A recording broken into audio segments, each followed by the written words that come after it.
Retour sur le plateau de TV Finance, il est tout juste 9h17 et on va s'intéresser à présent aux devises et à leur cours. Pour nous accompagner, on retrouve Benoît Fernandez-Riou. Bonjour Benoît. Bonjour. Vous êtes consultant et spécialiste du Forex. Alors, on va d'abord commencer par la paire euro-US dollar, le billet vert qui continue de progresser, repositionné par l'invasion de l'Ukraine et par la perspective des relèvements de taux de la Fed. Alors, comme anticipé la dernière fois ensemble, l'euro-dollar a cassé par le bas son support à 1,11. Désormais, que nous disent les cours pour la suite ? Oui, effectivement, le support des 1,11 est cassé, comme anticipé la dernière fois. Donc désormais, on est sur une zone beaucoup plus basse, suite à ce qui s'est passé effectivement en Ukraine. Et on est sur, on le voit sur le graphique, on est sur des niveaux qui ont été jusqu'à du 1,08 au plus bas. Et là, il me semble que ce sera le plus bas ultime récent. Donc on est sur des achats à bon compte dans cette zone entre 1,08 et 1,11 pour un retour peu à peu à la normale. Donc là, actuellement, on parle autour des 1,09, 20, 30 au moment où on parle, donc un petit peu au-dessus de 1,09. Donc cacher son stop loss d'invalidation du scénario sous les 1,08 me semble une bonne idée.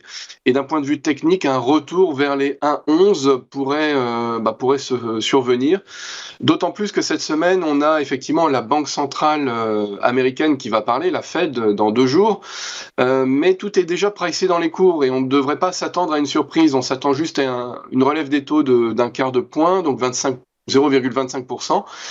Et si on n'a pas de surprise, ce qui normalement devrait arriver, puisque la Fed marche sur des œufs et a prévenu un petit peu le marché de ce qu'elle allait faire, eh bien à ce moment-là, on devrait naturellement revenir vers des plus hauts sur notre paire euro-dollar. D'autant plus que la semaine dernière, on a eu Christine Lagarde qui a adopté un ton un petit peu plus hawkish, un petit peu moins colombe, donc même si toutefois elle n'a pas pris de décision, on est sur des anticipations de relève de taux qui pourraient finalement être avancées, et surtout un tapering qui s'accélère au niveau européen, et un tapering qui finalement s'arrête ce mois-ci comme anticipé, puisqu'il avait été accéléré au niveau US. Donc finalement, c'est vraiment la zone euro là qui reprend le pas, puisque la zone US déroule son scénario sans surprise. Donc